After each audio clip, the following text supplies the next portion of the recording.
Um bom dia a todos, bom dia!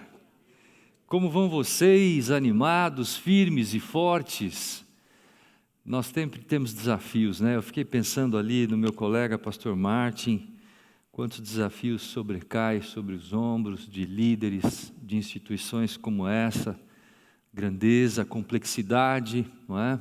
As decisões a serem tomadas, nossos administradores, que orar, nos unir em oração, para que Deus possa guiar e conduzir os rumos e destinos da nossa igreja, da nossa instituição e, sobretudo, da nossa vida.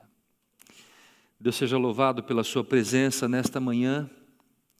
Eu quero convidá-lo para você tomar a sua Bíblia, a Palavra de Deus, e vamos abri-la no livro de Provérbios. Abra a sua Bíblia em Provérbios capítulo 3. O tema escolhido para esta manhã está na tela, de estrela a meteoro.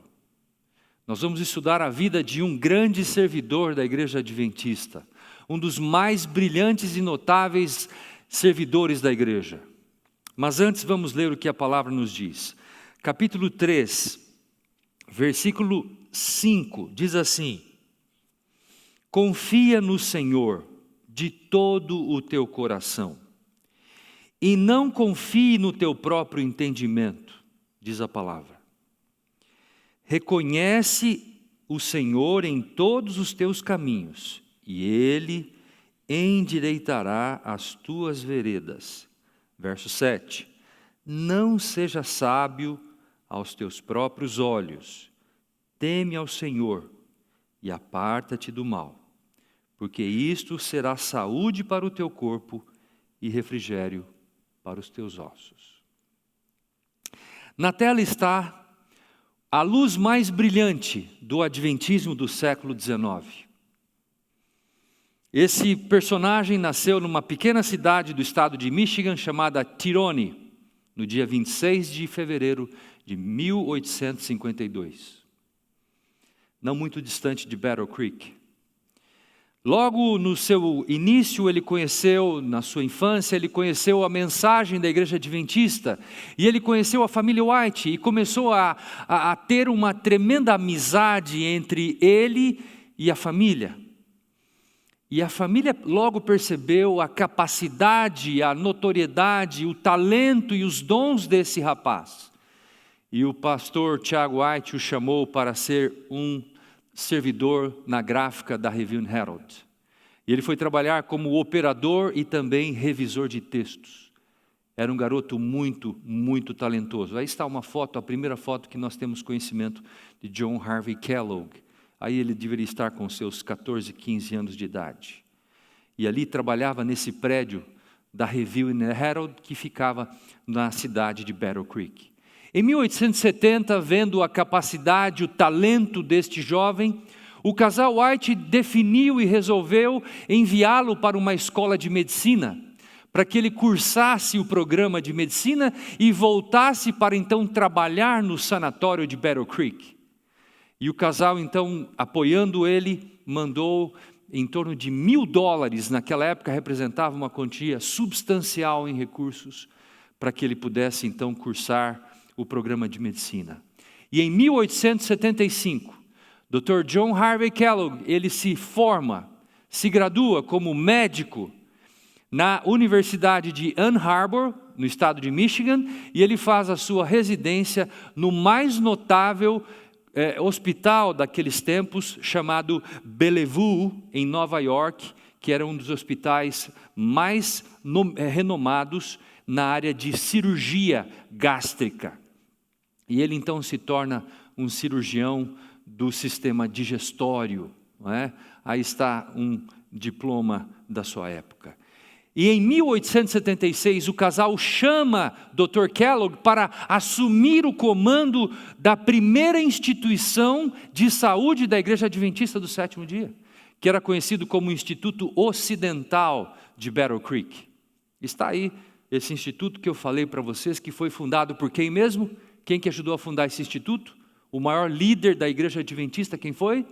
Tiago White. Lembram disso? Fundaram em 1866, 10 anos depois, Kellogg assume o controle dessa instituição como médico.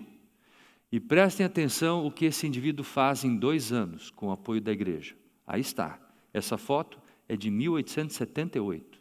Kellogg, ele era um dínamo, ele era tremendo.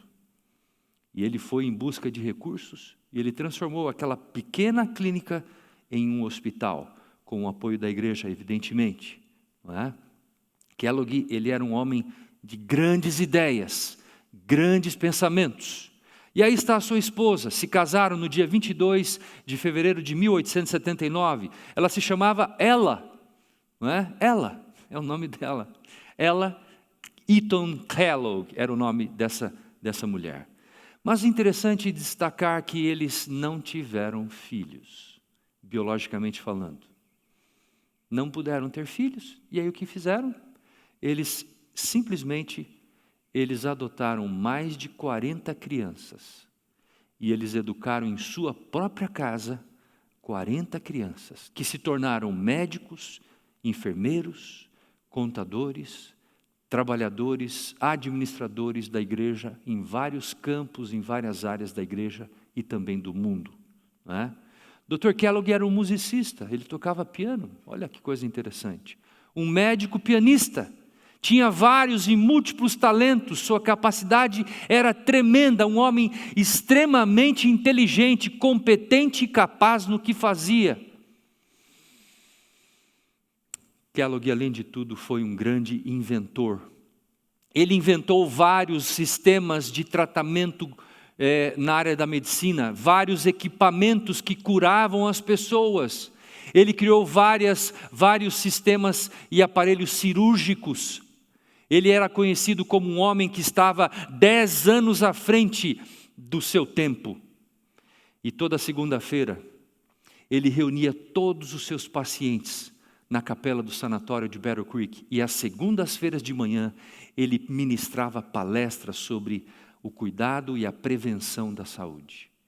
E amigos, estão sentados aí nessa plateia pessoas não só da América do Norte, vinha pessoas da Índia, da China, do Japão, da Suíça, de todos os lugares do mundo. As pessoas vinham para se tratar no sanatório de Battle Creek, onde o Dr. Kellogg cuidava e daria as instruções de saúde para essas pessoas. E uma vez um médico chegou para ele e falou assim: Dr. Kellogg, o senhor está sempre à frente da medicina, aonde o senhor busca o seu conhecimento? Dr. Kellogg confessou dizendo: eu tenho uma fonte segura que me orienta sobre o que eu devo falar e o que eu devo ensinar. Quem era essa fonte segura? Era os escritos inspirados de Ellen G. White. O que Kellogg ensinava sobre os 8 remédios, que naquela época era uma revolução na medicina. E o que hoje muitas pessoas fazem, sobretudo a OMS, porque não há recursos financeiros para você praticar medicina no mundo hoje. A OMS não tem recursos, então qual é a medicina que ela pratica em muitos dos países? A medicina preventiva, porque ela não tem recursos para praticar medicina. Então hoje se trabalha muito no contexto da medicina preventiva, que já era trabalhado por Kellogg, por meio das orientações vindas dos testemunhos. Os 8 remédios da natureza. E ele ensinava isso diariamente no seu sanatório. Mas acontece um fenômeno, amigos, que Kellogg começou a crescer.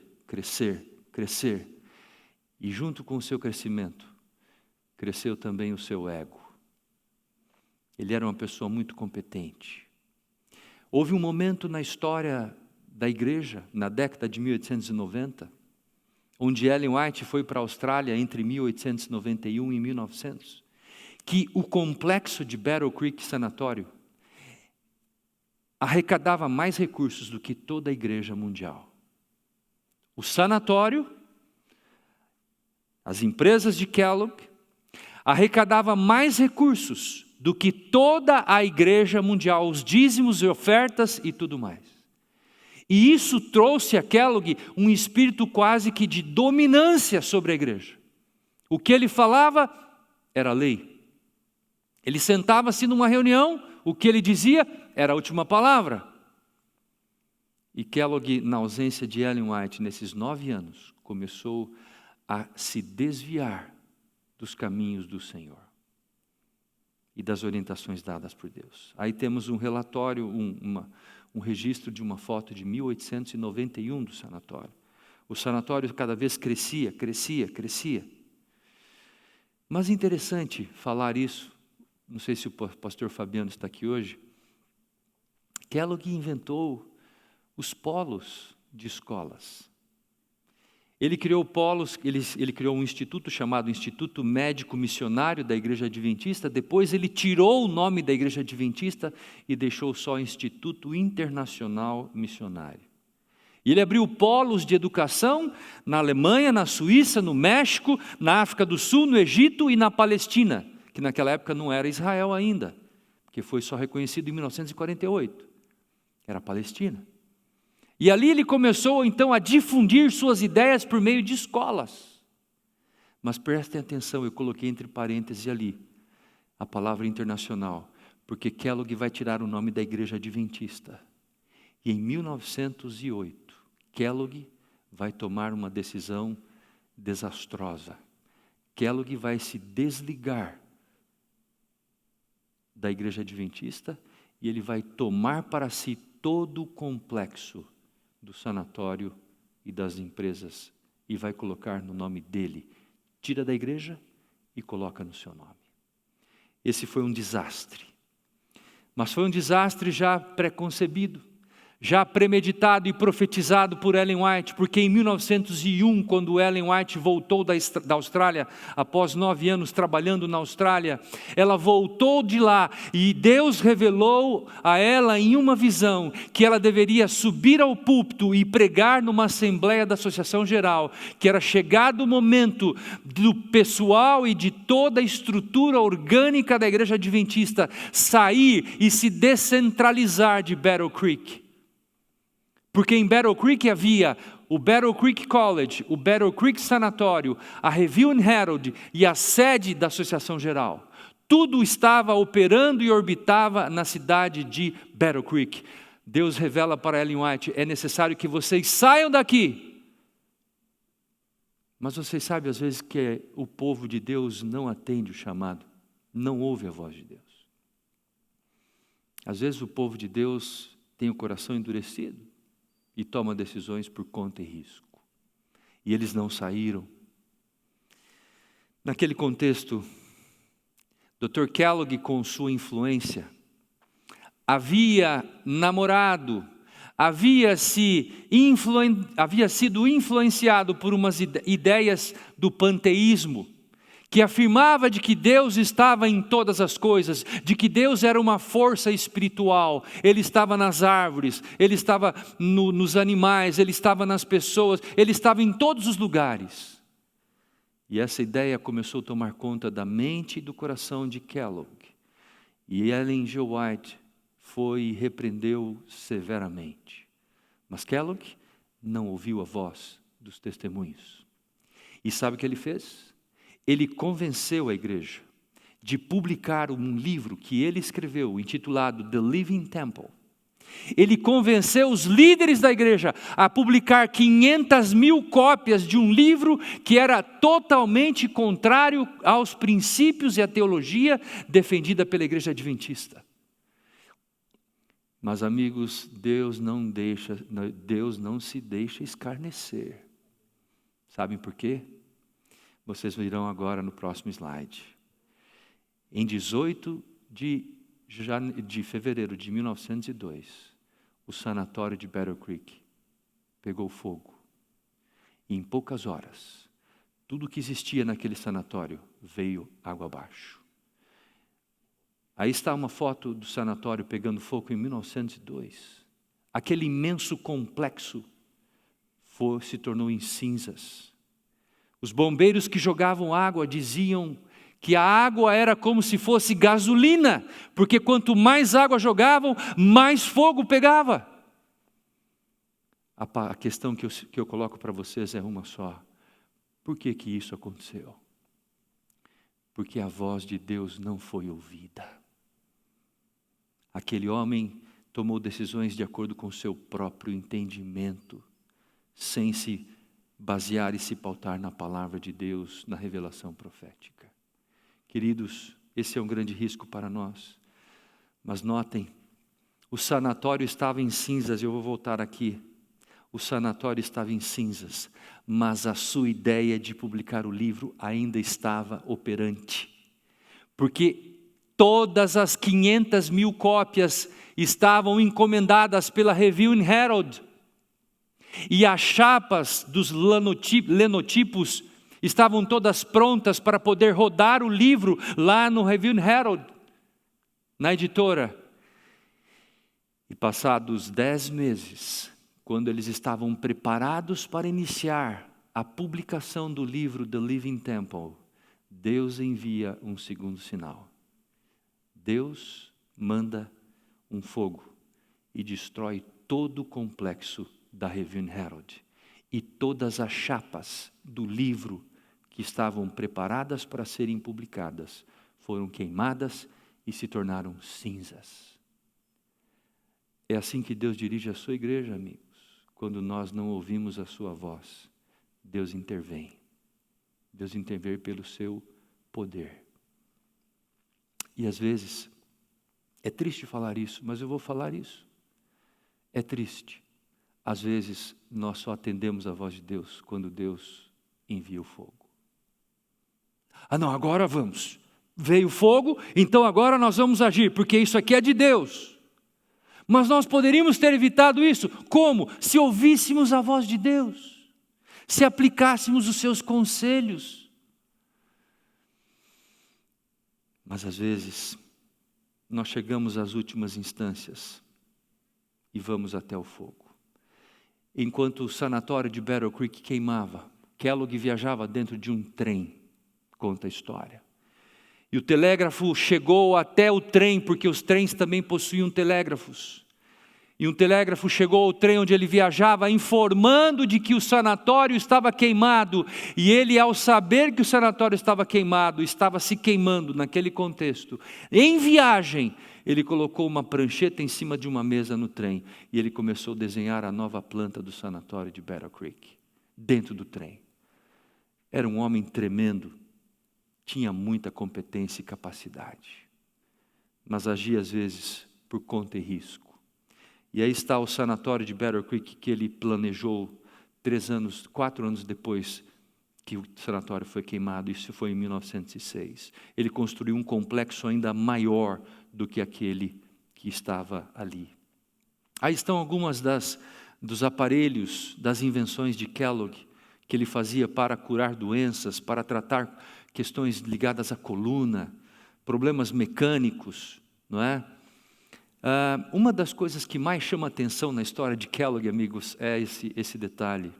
Em 1912, essa é uma foto que fala do dono do Titanic, Joseph Bruce Ismay. A data, infelizmente, não está correta, é 1912 aí. O meu assistente não colocou a data correta, é 1912. O dono do Titanic, Joseph Ismay, pediu ao Dr. Kellogg, dado a sua fama, que colocasse dentro do Titanic uma academia para exercícios musculares. Enquanto o navio viajava, as pessoas iam lá na academia e faziam exercícios. E o Dr. Kellogg foi e fez essa academia. Aí está a academia. Essa academia está dentro do Titanic, amigos. É uma foto dentro do Titanic. Dr. Kellogg interviu na história do Titanic. Vocês podem imaginar o vulto de conhecimento desse homem. A grandeza, o mundo inteiro se curvou aos seus pés, dentro do contexto da área da saúde. E eu quero lembrar vocês, amigos, em nome de Jesus, nesta manhã, que de todos os assuntos que foram dados por Deus, a sua serva Ellen G. White, a área que ela mais escreveu, qual foi? A área de saúde. Foi a área de saúde. Impressionante isso. Seguindo, amigos, aí está um pequeno bilhete do Titanic. Esse bilhete valia um banho turco e um banho também elétrico, que isso aqui tudo foi inventado pelo Dr. Kellogg naquela época, né, valendo $1. Esses aparelhos estão hoje em Battle Creek, você pode chegar lá, tem o museu do John Harvey Kellogg, esses aparelhos não sei quantos já foram até lá. Aí estão as indústrias Kellogg, foram famosas, né? Kellogg, ele era um homem tremendo. As pessoas que conviveram com ele diziam que ele era um dínamo de energia humana. Ele precisava apenas de 4 a 5 horas de sono à noite, pedalava e corria cada manhã, ditava entre 25 a 50 cartas por dia. Ele tinha 5 secretárias, ele ditava um conteúdo para uma, um conteúdo para outra, um conteúdo para outra, ele ditava 5 cartas ao mesmo tempo para 5 secretárias diferentes. Essa era a competência, a capacidade intelectual desse homem. Alguns de seus amigos costumavam dizer que ele cumpriu o trabalho de mais de 10 pessoas ativas e ele viveu até os 91 anos de idade. Esse foi John Harvey Kellogg, um grande cirurgião, um dos mais talentosos cirurgiões da história da medicina americana. Ele realizou mais de 22 mil cirurgias e, pelo que nós temos informação, em nenhum desses casos houve infecção generalizada e as pessoas morreram de infecção hospitalar, que é tão comum quando você faz uma cirurgia, sobretudo no aparelho digestório. Nenhum deles morreu de infecção hospitalar. E ele era tão competente que ele criou até o chamado ponto Kellogg. Conta-se a história que ele tinha um hábito, ele tinha uma bola de meia velha, e ele andava pelos corredores do sanatório, que eram imensos corredores, muito grandes. Ele andava por meio daquele sanatório, dando pontos naquela meia, inventando pontos cirúrgicos com uma linha e agulha na mão, dando pontos para inventar pontos cirúrgicos. Esse era um dos seus principais hobbies. E ele inventou um ponto chamado ponto Kellogg, que é conhecido até hoje dentro da medicina, não é? Em 1927, um grupo de cirurgiões da Johns Hopkins, a mais renomada universidade na época de medicina, pediu que ele fosse até lá para que eles vissem ao vivo o Dr. Kellogg realizando uma cirurgia. E ele foi a Johns Hopkins. E ele fez uma cirurgia in loco, no local. E quando os médicos, professores da universidade o viram operando, realizando uma cirurgia, disseram: nós nunca vimos um profissional da cirurgia fazer uma cirurgia igual ao senhor. Conta-se a história que quando ele fechava a sutura, quando ele dava os últimos pontos, havia uma cicatrização tão perfeita que as pessoas não podiam dizer que ali fora feita uma cirurgia, de tão perfeito que era a cicatrização. Ele era um homem tremendo, muito competente e capaz. Sua teoria era baseada no que ele chamava de o viver biológico, que se resumia na saúde, conforto, eficiência, vida longa, boa digestão, sono profundo, mente saudável, alegria e prazer pela vida. Esses eram os princípios que pautavam a vida desse homem chamado John Harvey Kellogg. E como inventor, ele inventou várias coisas, aí estão na área alimentar, não é? Eu posso colocar aqui de volta para vocês aquilo que ele inventou, né? Aí está a sua teoria e também como ele inventou o cereal de milho, a pasta de amendoim, a granola em barra, o leite e derivados alimentares da soja, alimentos substitutos da carne, não é? E além disso, ele foi editor de uma revista, por mais de 60 anos, chamada The Good Health Magazine, a qual promovia o vegetarianismo. Ele era 100% vegetariano. Aí está o complexo de Battle Creek. Dê uma olhada nesse complexo. A grandeza desse instituto. Kellogg era um homem megalomaníaco, ele tinha mania de grandeza. Pensava sempre muito grande. Mas em 1927, Kellogg inventou um projeto de construir o sanatório e aumentar o projeto para 15 andares. Essa parte central, essa parte da frente tem 15 andares.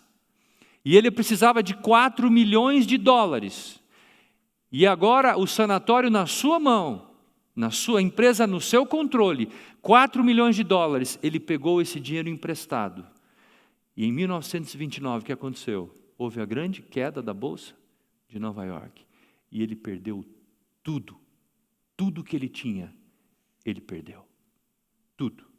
Todos os seus investimentos. Todo o comando e controle desse sanatório foi perdido. Queridos, aí está alguma parte interna. Essas fotos são atuais, algumas coisas ainda existem lá. Você pode ver aí, esses lustres são lustres da Tchecoslováquia. Eles recebem manutenção vitalícia até os dias de hoje. São lustres de cristal puro. Até hoje o pessoal vai lá dar manutenção, limpar os lustres. Isso foi feito tudo por John Harvey Kellogg. Ele colocou até uma fonte imitando a Fontana di Trevi na Itália. Ele era um homem que pensava muito, muito grande. E aqui estão alguns dos seus clientes. Alguém consegue reconhecer alguns desses clientes de Kellogg? Eram pacientes dele. Quem eram os pacientes dele? O inventor do carro, Henry Ford. O inventor do pneu, Samuel Firestone. Thomas Alva Edison, um dos maiores inventores da história da humanidade. Todos esses homens visitavam o Dr. Kellogg, se consultavam com ele. O mundo se ajoelhou ao Dr. Kellogg. Por que ele pensava grande? Porque ele tinha recursos, ele tinha doadores para poderem aportar os investimentos da sua companhia. E queridos, a história de Kellogg termina de uma forma que nós vamos ver agora a seguir. Aí está uma galeria de fotos de Kellogg. Kellogg, ele deu grande contribuição para a igreja. Foi um médico pioneiro, um hábil cirurgião, um brilhante administrador, um orador entusiasta, influente escritor e editor, zeloso reformador do vestuário, educador sanitário e prolífico inventor. Por meio dos dons recebidos de Deus, ele prestou grande contribuição para a igreja adventista e para a área da medicina. Mas aí está, eu quero mostrar para vocês, aí está aquela foto que eu mostrei para vocês na segunda-feira. Vou mostrar aqui de novo. Deixa eu passar aqui. Aí está. Esta é a famosa galeria dos pioneiros da igreja adventista. Eu quero perguntar a vocês, será que está faltando alguma pessoa nessa galeria? Por que Kellogg não está nessa galeria dos pioneiros? Essa é uma pergunta intrigante que nós fazemos. Um homem que deu tanta contribuição, um homem que foi tão reconhecido, ele operou em mais de 40 países, visitou mais de 40 países ensinando, criou um sistema mundial, mudou o sistema de alimentação do mundo através dos seus inventos.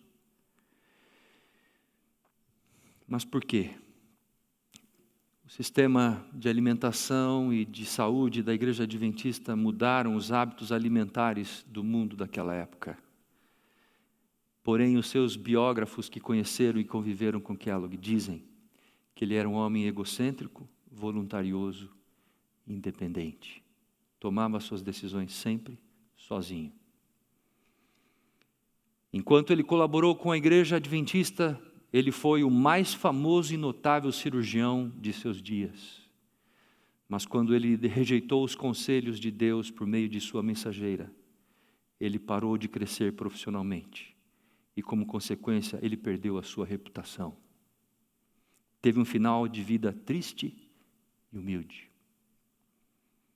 Realizou a sua última cirurgia em 1800, aos 89 anos de idade, em 1941. Certa vez Ellen White chegou para ele e disse a ele: Dr. Kellogg, você sabe que a obra de saúde é o braço direito da pregação do Evangelho. Dr. Kellogg disse: não, a obra de saúde não é o braço direito. A obra de saúde é a cabeça do Evangelho, da pregação. Ele não aceitava que fosse um braço. Ele queria ser o quê? A cabeça. E assim, Dr. Kellogg teve um fim trágico. Morreu no esquecimento, com dívidas, deixou milhares e milhares de reais, de dólares em dívidas. E hoje, As pessoas falam no que ele fez, mas talvez não reconhecem a grandeza do seu trabalho. O que nós podemos aprender desse personagem, amigos? E eu encerro aqui a minha fala. Quando você recebe dons e talentos de Deus, e você os guarda somente para si, quando você recebe capacidade, dom, talentos de administração, de pregação, talentos musicais, talentos em qualquer área, talentos na área de contabilidade, talentos na área da escrita, talentos na área de gerenciamento, em qualquer área. Mas se você guarda esse talento apenas para se auto-engrandecer, amigos, lembre-se de uma coisa: esses talentos não vão lançar luz para você. Esses talentos não serão uma bênção para a tua vida. Todos os talentos que recebemos de Deus e dons que recebemos de Deus, nós temos que passá-los para o próximo e abençoar a igreja e fazer com que a igreja cresça, se desenvolva, fazer com que a igreja avance, fazer com que a igreja cresça. Portanto, se você recebeu talentos de Deus, use esses talentos para abençoar a vida das pessoas, jamais para o seu engrandecimento. Que Deus abençoe a todos, conceda a todos nós um bom dia de trabalho. Vamos levantar.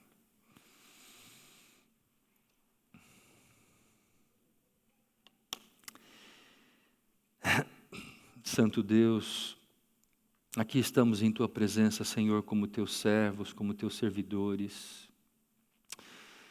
Tantas histórias, tantas lições que temos na Tua palavra, a Bíblia, na história do Teu povo, que nos ensinam, Senhor, preciosas lições para a nossa vida, o contexto no qual exercemos o nosso ministério.